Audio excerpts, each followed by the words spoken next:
Hello, everyone. Welcome, welcome, welcome back for our last night of our virtual celebration. There is a Black Children's Book for that.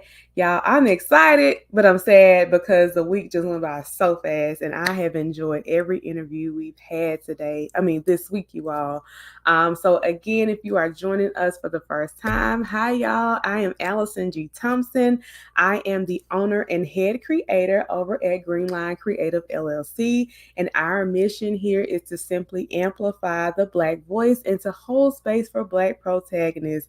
Y'all, what better way to end Black Children's Book Week with an actual Black child author? So I am super excited to have Miss Raina Ford on with us, and I'm just going to give you a little bit of information about Raina. So Raina Ford is a senior in high school and an emerging children's book author based in Chicago, Illinois. This award winning writer divides her time between composing poems and short stories and playing varsity basketball. Having grown up with her sister that has a chronic health condition, Raina recognized how difficult it can be for siblings to navigate their emotions and the family environment around them.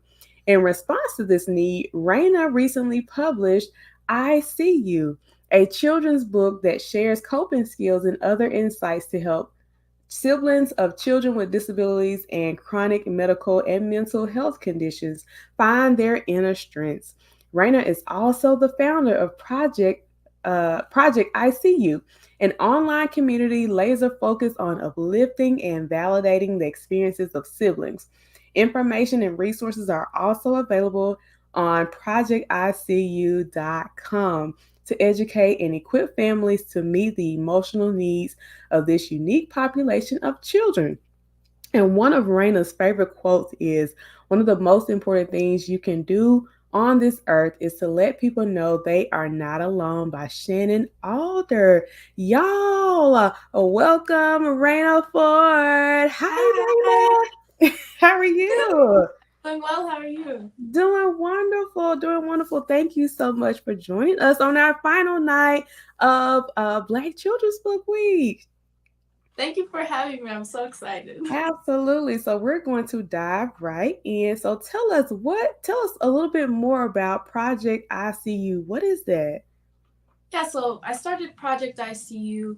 We launched officially last year, but it's been in the work for about 4 years now. So Project ICU is an online community for siblings of children with a chronic medical or mental health illness or disability. And our goal is to provide allyship for siblings so that they feel acknowledged and valued. And during that process, we also provide parents with valuable resources in order to better help them, help their child navigate, their unique family situation. And so our whole mission is to educate and, acknowledge those siblings. Wonderful. That is beautiful. So tell us more about your journey as the sibling to someone who has a disability or chronic illness. How are you supported? Yeah, so my journey has been everything but linear. So Mhm, having a sibling with different needs is certainly not easy. mhm. It requires you to have a lot of patience, understanding, and a great deal of empathy. And at a young age, that's very difficult to grasp. And Right. you're worried about how you feel in your own emotions. And so it was definitely difficult. I had to learn how to essentially navigate my own emotions and feelings by myself. Mhm. Because rightfully so, my parents were just overwhelmed and occupied with meeting the needs of my sister.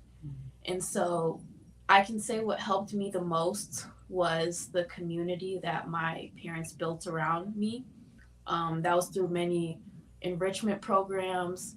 Um, and while participating in those programs, I learned what my coping mechanism would be, and that's writing. And so I found my love for poetry, writing short stories, and I was able to recognize and tap into what would essentially help me get my feelings out. And so I recognize that not every child has that strong community around them, and that's what I'm trying to provide through Project ICU, for other children, so they know, how to work through their emotions and tap into positive outlets. Awesome. That is beautiful. So yeah, this week we are celebrating Black Children's Book Week. It is again a global celebration of Black children and the people who ensure Black children are represented in books and other children's media.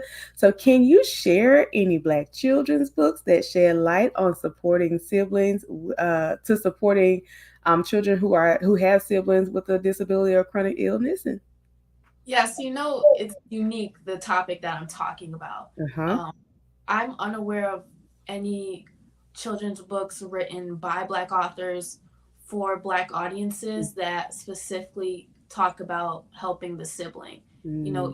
What I've noticed is there are a lot of children books talking about, if there's a sibling dynamic present in them, educating the sibling on whatever illness or disability that their other sibling has, and making sure that, they may need extra help or extra time. But I haven't seen a lot of children's book, providing valuable, skills, coping skills Yeah. for, the healthy sibling that they can use, and essentially validating, you know, the healthy sibling is certainly going to have complicated feelings, and this is how you deal with those things.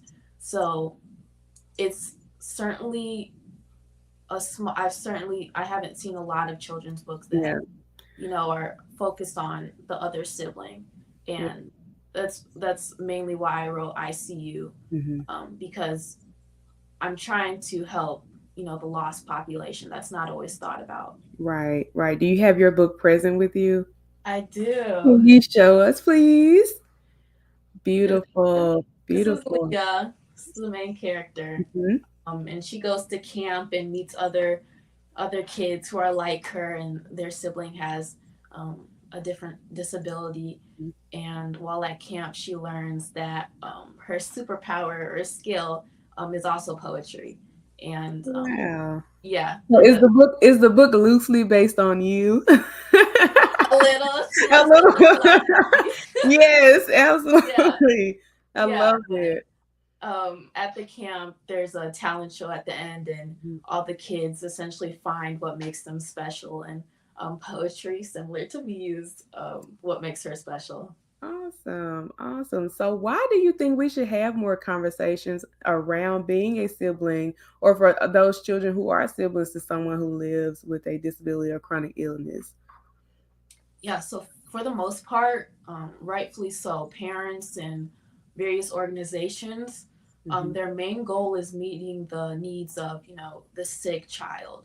Hmm. And that's completely understandable, but you also have an entire family behind that one child. Hmm. And I've seen even more so that um, the parents are being made sure that they're being taken care of. They're taking care of themselves. They're educated, but Hmm. there's also that other child in the background that's Yes. um, just as young, just as uneducated. They're confused, likely Mhm. because they don't know how to deal with their emotions. Yeah. And so you have a large population that's essentially lost. And I think it's very important to, center your focus on that. Not only the sick child, but, the healthy child that's, Yeah. going through this illness or disability as well. Right, right. Because it affects everyone, not just that one Mhm. person. Absolutely. So, can you talk a little bit more about the number of children who have disabilities or chronic illness? And if you have any statistics, that would be great as well. Yeah, so there are about 10 to 20 million children in the US that have an illness or disability. Subsequently, each household on average has 2 to 2.5 children in the home. Mm-hmm. And meaning that's more than 22 million siblings whose emotional needs aren't being met. Right. So you have a large population, like I said earlier, that's essentially being ignored, Mm-hmm. um, because this larger concept that there's another person, another body behind, the sick child, um, it's essentially being ignored. Yeah, yeah. So just as many children who have a disability or a chronic illness, there are just as many kids who Right. are, dealing with this as well. Yes. So, wow, that's amazing. And it's also I work in the field of like behavior health. So I do like behavior consulting with neurodivergent children, and Mm-hmm. I see that like a lot of Black children are being diagnosed at a higher rate than some other Yeah. demographics, and so I think this is really important. What you're doing is really important for, not just everybody, but for the black children as well, so that they can see like, hey, you're not the only one that's dealing with this situation. So that's awesome. So where can we keep up with you in Project I See You in your entire journey, even your basketball journey? So Project ICU, our website is www.projecticu.com. And we're also on Instagram. It's project.icu. And that's where we post a lot of things. The website, you can find Mhm. our book. You can also find our resource page where we link a bunch of articles and helpful films for parents to show to their children. But those are our main two platforms. Awesome. And Do you provide any like trainings or like in person or virtual trainings for families? so I'm trying to travel right now. I recently was at my old elementary school, and I Awesome. was talking about the writing process, but also what Project ICU does. And so I'm really trying to travel around my community and give presentations, not only to small children but their parents, Right. offering my experiences. So that's the goal. Awesome. Well, Raina, thank you so much for joining us. Y'all, I hope you all have enjoyed Black Children's Book Week.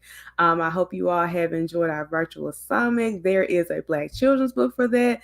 There are so many, like we just touched the surface this week, but there are so many books around a variety of topics for our community, for our children. So, Raina, hold on just a second. Y'all, thank you so much. So we will see y'all, if not next year, maybe before. We're gonna be doing some in-person events soon, maybe a little bit more virtual events. But y'all, thank you all so much for joining us. Thank you for being a part of our virtual summit, and we will see you all next time.